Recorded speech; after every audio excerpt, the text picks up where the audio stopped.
This is for you as a parent to see what it is like for your student to log in on Seesaw for home learning. First of all, if you're using the web version, you're just going to go to Seesaw website. If you're using this on a tablet or a phone, you will need to download the Seesaw Class app. This is different from the Seesaw Family app. Students must have Seesaw Class downloaded in order to log in and see the work teachers have posted. You will click I'm a student, and the sign-in will look like this. Now, your teacher should have given you a form that looks something like this, and you are going to have a text way of getting in and a QR code. A QR code is going to require 2 devices or a printed version of that sheet. I'm going to use the text code. You'll click Go, and you'll be logged into your student's account. Now, under Journal, all of your students' work from this year should be posted there already. Over here, you'll notice that it says Activities. The little red thing lets you know that there is one activity that your student has not completed. They're able to read the directions.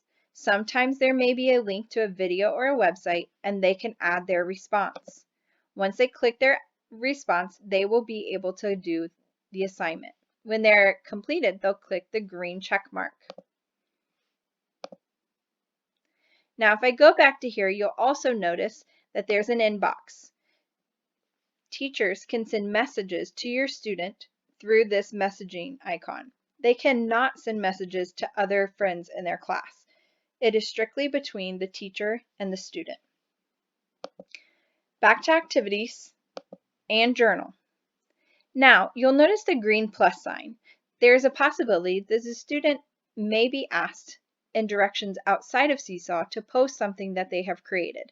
For example, if they create something in iMovie or they type something in Pages, they can upload that by clicking the green plus sign, and they can upload that work here. They can also go straight to a blank document, and they can create whatever it is that they need to and click the green check mark, which will be saved to their portfolio. Teachers are waiting. They will have to wait for teachers' approval. Once the teacher has approved it, then it will be in their journal for good. Once it's approved, it will also show up in your Seesaw Family app, as has been in the past. Teachers can also leave comments on work, so you may keep checking in to see if you receive feedback from the teacher. Most importantly, look for the red notification symbol.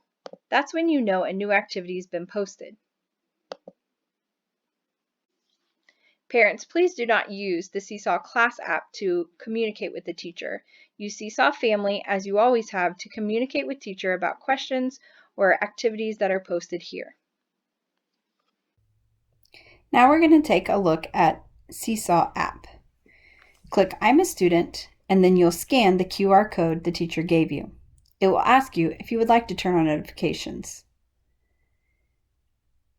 Once you're inside the Seesaw app, you will see the journal is where all your students' work will show up. If you click on Activities, you'll see the things that the teacher has assigned to your student to do.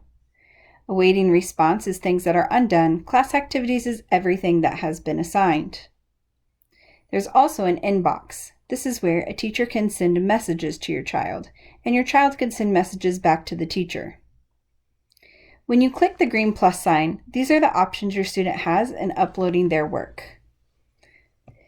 If you have more than one child, you will need to sign out of the account, and then you will need to sign back into the other child's account. This time we're going to use the text code. So click I'm a student, and instead of scanning the QR code, this time we're going to enter the text code that was also given to you by the teacher. It is important to remember that the text code and QR code are much like a password. If you have more than one child needing to sign into Seesaw, it is going to be important that you keep track of these codes so that you can easily switch between accounts using this password. Once you're in, it will again ask you about notifications, and you're back inside to look at their work in journal, activities, and inbox. Again, if you need to switch child account, click sign out, and you're good to go.